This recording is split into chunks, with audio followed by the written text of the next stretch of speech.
ਤੇ ਅਗਲੀ ਵੱਡੀ ਖਬਰ ਦਾ ਰੁਖ ਕਰਦੇ ਹਾਂ। ਕੋਰੋਨਾ ਵਾਇਰਸ ਦੇ ਨਾਲ ਮੌਤਾਂ ਦਾ ਸਿਲਸਿਲਾ ਸੂਬੇ 'ਚ ਲਗਾਤਾਰ ਵੱਧਦਾ ਜਾ ਰਿਹਾ ਹੈ। ਸੂਬੇ 'ਚ ਹੁਣ ਇੱਕ ਹੋਰ ਮੌਤ ਹੋ ਗਈ ਹੈ।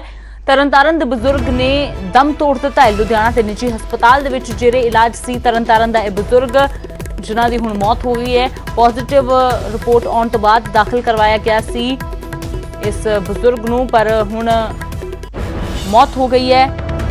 ਲੁਧਿਆਣਾ ਦੇ ਐਸਪੀਐਸ ਹਸਪਤਾਲ ਦੇ ਵਿੱਚ ਇਹ ਬਜ਼ੁਰਗ ਜਿਹੜੇ ਇਲਾਜ ਸੀ ਪੰਜਾਬ ਦੇ ਤਰਨਤਾਰਨ ਦਾ ਰਹਿਣ ਵਾਲਾ ਕੁਝ ਦਿਨ ਪਹਿਲਾਂ ਹੀ ਰਿਪੋਰਟ ਪੋਜ਼ਿਟਿਵ ਆਉਣ ਤੋਂ ਬਾਅਦ ਹਸਪਤਾਲ ਦੇ ਵਿੱਚ ਭਰਤੀ ਕਰਵਾਇਆ ਗਿਆ ਸੀ।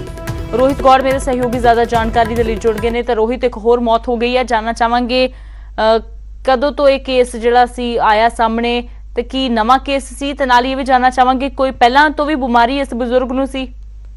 जी बिल्कुल अमृत, जिस तरीके ਨਾਲ ਸਾਨੂੰ ਪਤਾ ਲੱਗ ਪਾ ਰਿਹਾ ਕਿ ਇਸ ਬਜ਼ੁਰਗ ਨੂੰ ਤਰਨਤਾਰਨ ਦੇ ਰਹਿਣ ਵਾਲੇ ਆ। ਇਹਨਾਂ ਨੂੰ ਪਹਿਲਾਂ ਹੀ ਕੋਈ ਦਮੇ ਦੀ ਕੁਝ ਪ੍ਰੋਬਲਮ ਸੀਗੀ, ਸਾਹ ਲੈਣ ਦੇ ਇਹਨਾਂ ਨੂੰ ਦਿੱਕਤ ਆ ਰਹੀ ਸੀ ਤੇ ਉਸ ਚੀਜ਼ ਨੂੰ ਲੈ ਕੇ ਹੀ ਇਹਨਾਂ ਨੂੰ ਲੁਧਿਆਣਾ ਦੇ ਜਿਹੜੇ ਐਸਪੀਐਸ ਜਿਹੜਾ ਹਸਪੀਟਲ ਜਿਸ ਨੂੰ ਅਪੋਲੋ ਵੀ ਕਿਹਾ ਜਾਂਦਾ ਉਸ ਦੇ ਵਿੱਚ ਇਹਨਾਂ ਨੂੰ ਰੈਫਰ ਕੀਤਾ ਗਿਆ ਸੀ। ਉੱਥੇ 2 ਦਿਨ ਪਹਿਲਾਂ ਹੀ ਇਹਨਾਂ ਨੂੰ ਭਰਤੀ ਕਰਾਉਣ ਤੋਂ ਬਾਅਦ ਇਹਨਾਂ ਦਾ ਟ੍ਰੀਟਮੈਂਟ ਚੱਲ ਰਿਹਾ ਸੀ। ਉਸ ਦੌਰਾਨ ਹੀ ਇਹਨਾਂ ਦਾ ਜਿਹੜਾ ਸੈਂਪਲ ਲਿੱਤਾ ਗਿਆ ਸੀਗਾ ਕੋਰੋਨਾ ਦਾ, ਔਰ ਉਸ ਦਾ ਪੋਜ਼ਿਟਿਵ ਆਉਣ ਤੋਂ ਬਾਅਦ ਹੀ ਅੱਜ ਸਵੇਰੇ ਉਹਨਾਂ ਦਾ ਅਚਾਨਕ ਜਦੋਂ ਸਥਿਤੀ ਉਹਨਾਂ ਦੀ ਖਰਾਬ ਹੋਣੀ ਸ਼ੁਰੂ ਹੋਈ ਉਸ ਤੋਂ ਬਾਅਦ ਉਹਨਾਂ ਦਾ ਦੇਹਾਂਤ ਹੋ ਗਿਆ। ਤੇ ਇਸ ਤੋਂ ਸਾਫ਼ ਜ਼ਾਹਿਰ ਹੋ ਰਿਹਾ ਕਿ ਹੁਣ ਲਗਾਤਾਰ ਕੋਰੋਨਾ ਦੀ ਜਿਹੜੀ ਗਿਣਤੀ ਹੈਗੀ ਮਰਨ ਵਾਲੇ ਦੀ ਉਹ ਗਿਣਤੀ ਲਗਾਤਾਰ ਵੱਧਦੀ ਜਾ ਰਹੀ ਹੈ। ਔਰ ਪੰਜਾਬ ਦੇ ਵਿੱਚ ਲੁਧਿਆਣਾ ਸ਼ਹਿਰ ਇੱਕ ਤੀਜੇ ਨੰਬਰ ਤੇ ਆਉਂਦਾ ਵਾ, ਕਿਉਂਕਿ ਤੀਜੇ ਨੰਬਰ ਦੇ ਇਸ ਤਰੀਕੇ ਨਾਲ ਆਉਂਦਾ ਕਿਉਂਕਿ 4 ਕੰਟੇਨਮੈਂਟ ਜ਼ੋਨ ਬਣਾ ਦਿੱਤੇ ਗਏ ਨੇ ਔਰ ਲਗਾਤਾਰ ਜਿਹੜੇ ਪੋਜ਼ਿਟਿਵ ਕੇਸ ਹੈਗੇ ਨੇ ਉਹ ਲਗਾਤਾਰ ਵੱਧਦੇ ਜਾ ਰਹੇ ਨੇ। ਅਗਰ ਬੀਤੇ ਦਿਨ ਦੀ ਗੱਲ ਕਰੀਏ ਤਾਂ 21 ਹੋਰ ਕੇਸ ਨਵੇਂ ਆਏ ਨੇ ਤੇ ਹੁਣ ਤੱਕ ਲਗਾਤਾਰ ਜਿਹੜੀ ਕੇਸਿਸ ਦੀ ਗਿਣਤੀ ਆ ਵੱਧਦੀ ਜਾ ਰਹੀ ਹੈ ਔਰ ਜਿਹੜੇ ਮਰਨ ਵਾਲੇ ਦੀ ਸੰਖਿਆ ਹੈਗੀ ਉਹ ਲਗਭਗ ਹੁਣ 16 ਦੇ ਕਰੀਬ ਹੋ ਚੱਲੀ ਹੈ। ਅਮ੍ਰਿਤ ਜੀ ਰੋਹਿਤ, ਸ਼ੁਕਰੀਆ ਫਿਲਹਾਲ ਇਸ ਸਾਰੀ ਜਾਣਕਾਰੀ ਦੇ ਲਈ। ਤਾਂ ਵਾਕਈ ਦੇ ਵਿੱਚ ਮਰਨ ਵਾਲਿਆਂ ਦਾ ਆંકੜਾ ਵੀ ਲਗਾਤਾਰ ਸੂਬੇ 'ਚ ਵੱਧਦਾ ਜਾ ਰਿਹਾ ਹੈ। ਕੇਸ 4800 ਦੇ ਕਰੀਬ ਹੋ ਗਏ ਨੇ ਤੇ ਮਰਨ ਵਾਲਿਆਂ ਦੀ ਗਿਣਤੀ ਵੀ 123 ਦੇ ਕਰੀਬ ਪਹੁੰਚ ਗਈ ਹੈ।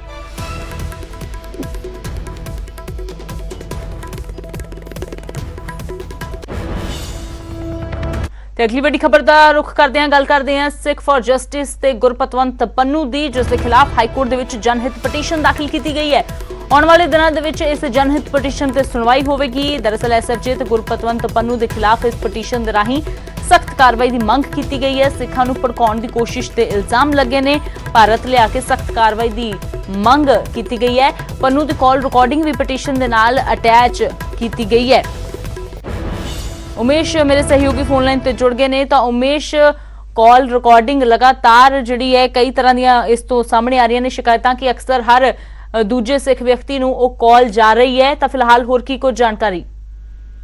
ਬਿਲਕੁਲ ਅਮ੍ਰਿਤ, ਪਿਛਲੇ ਕਾਫੀ ਦਿਨਾਂ ਤੋਂ ਗੁਰਪਤਵੰਤ ਪੰਨੂ ਦੀ ਕਾਲ ਰਿਕਾਰਡਿੰਗ ਜਿਹੜੀ ਹੈਗੀ ਹੈ ਜਾਂ ਕਾਲਸ ਆ ਰਹੀਆਂ ਲੋਕਾਂ ਨੂੰ, ਔਰ ਇਹ ਕਾਫੀ ਚਰਚਾ ਦਾ ਵਿਸ਼ਾ ਵੀ ਹੈ। ਔਰ ਇੱਕ ਜਨਹਿਤ ਪਟੀਸ਼ਨ ਫਾਈਲ ਕੀਤੀ ਗਈ ਹਾਈ ਕੋਰਟ ਵਿੱਚ ਐਡਵੋਕੇਟ ਬਾਜਵਾ ਵੱਲੋਂ। ਉਹਦੇ ਵਿੱਚ ਕਾਲ ਰਿਕਾਰਡਿੰਗ ਦੀ ਡਿਟੇਲ ਵੀ ਲਾਈ ਹੈ ਤੇ ਲਿਸਟ ਵੀ ਲਾਈ ਹੈ ਕਿ ਜਿਹੜੇ ਬੰਦੇ ਫੜੇ ਵੀ ਗਏ ਨੇ। ਤੇ ਸਿੱਖ ਫॉर ਜਸਟਿਸ ਦਾ ਜਿਹੜਾ ਪੰਨੂ ਹੈ ਉਹਦੇ ਖਿਲਾਫ ਸਖਤ ਕਾਰਵਾਈ ਦੀ ਗੱਲ ਕੀਤੀ ਗਈ ਹੈ। ਔਰ ਪਟੀਸ਼ਨ ਵਿੱਚ ਅੰਮ੍ਰਿਤ ਇਹ ਗੱਲ ਸਾਫ਼ ਕੀਤੀ ਗਈ ਹੈ ਕਿ ਖਾਲੀ ਮੁਕੱਦਮੇ ਦਰਜ ਨਾਲ ਕਰਨ ਕੁਝ ਨਹੀਂ ਹੋਣਾ, ਕਿਉਂਕਿ ਉਹਨੂੰ ਫੜ ਕੇ ਬਾਹਰੋਂ ਇੰਡੀਆ ਲਿਆਇਆ ਜਾਵੇ ਤੇ ਉਸ ਦੇ ਉੱਪਰ ਕਾਰਵਾਈ ਕੀਤੀ ਜਾਵੇ, ਕਿਉਂਕਿ ਉਹ ਸਿੱਖਾਂ ਨੂੰ ਭੜਕਾਉਣ ਦੀ ਕੋਸ਼ਿਸ਼ ਜਾਰੀ ਹੈ। ਪਿਛਲੇ ਦਿਨ ਤੁਸੀਂ ਦੇਖਿਆ ਹੋਣਾ ਚੀਨ ਵਾਲਾ ਇਸ਼ੂ ਤੇ ਵੀ ਲੈਟਰ ਜਾਰੀ ਕਰਕੇ ਚੀਨ ਦੀ ਪ੍ਰਸ਼ੰਸਾ ਕੀਤੀ ਗਈ, ਉਸ ਤੇ ਵੀ ਕਾਫੀ ਇੱਕ ਵਿਵਾਦ ਖੜਾ ਹੋਇਆ ਕਿ ਜਿਹੜਾ ਭਾਰਤ ਦਾ ਨਹੀਂ ਹੋਇਆ ਜਾਂ ਜਿਹੜਾ ਸਿੱਖਾਂ ਦਾ ਨਹੀਂ ਹੋਇਆ ਉਹ ਕਿੱਦਾਂ ਦੀ ਗੱਲ ਕਰੇਗਾ। ਤੇ ਤਮਾਮ ਯਾਚਿਕਾ ਵਿੱਚ ਪਟੀਸ਼ਨ ਜਿਹੜੀ ਫਾਈਲ ਕੀਤੀ ਉਹਦੇ ਵਿੱਚ ਤੱਥ ਪੇਸ਼ ਕੀਤੇ ਗਏ ਨੇ। ਹੁਣ ਜਦੋਂ ਅਦਾਲਤ ਸਾਹਮਣੇ ਆਏਗੀ ਹੀਅਰਿੰਗ ਵਾਸਤੇ ਉਸ ਟਾਈਮ ਦੇਖਣਾ ਹੋਏਗਾ ਕਿ ਇਹਦੇ ਤੇ ਕੀ ਅੱਗੇ ਕੋਰਟ ਕਰਦੀ ਹੈ।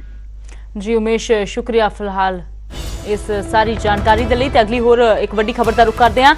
15 ਜੁਲਾਈ ਤੋਂ ਬਾਅਦ ਐਲਾਨੇ ਜਾਣਗੇ ਸੀਬੀਐਸਈ ਦੇ ਨਤੀਜੇ। ਸੁਪਰੀਮ ਕੋਰਟ ਦੇ ਵਿੱਚ ਸੀਬੀਐਸਈ ਨੇ ਆਪਣਾ ਹਲਫਨਾਮਾ ਦਾਇਰ ਕੀਤਾ ਹੈ ਤੇ ਸੀਬੀਐਸਈ ਨੇ ਨਤੀਜੇ ਦੇ ਫਾਰਮੂਲੇ ਤੇ ਵੀ ਜਾਣਕਾਰੀ ਦਿੱਤੀ ਹੈ।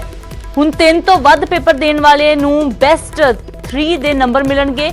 3 ਪੇਪਰ ਦੇਣ ਵਾਲੇ ਨੂੰ ਬੈਸਟ 2 ਵਿਸ਼ਿਆਂ ਦੇ ਨੰਬਰ ਮਿਲਣਗੇ।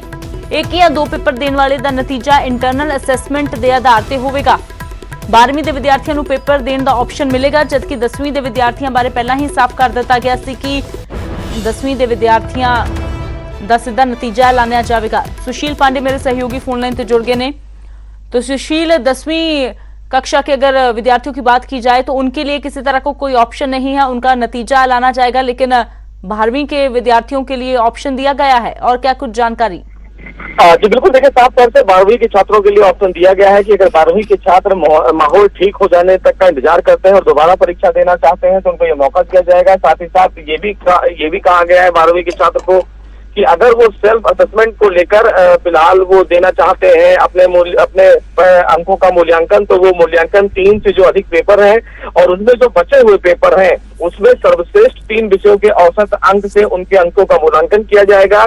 जिन छात्रों ने 3 पेपर खत्म किए हैं और जो बचे हुए परीक्षाओं के लिए सर्वश्रेष्ठ 2 विषयों के जो औसत अंक मिलेंगे उसके आधार पर मूल्यांकन किया जाएगा। यानी कि तमाम छात्रों को फिलहाल इंटरनल असेसमेंट अंक के आधार पर भी उनको फिलहाल दिया जाएगा अंक, और अगर छात्र ये चाहते हैं कि वो परीक्षा देकर अपने अंक को लेना चाहते हैं तो उनको ये भी मौका दिया जाएगा। लेकिन फिलहाल सीबीएसई की नई अधिसूचना को फिलहाल मंजूरी दे दी गई है सुप्रीम कोर्ट की तरफ से।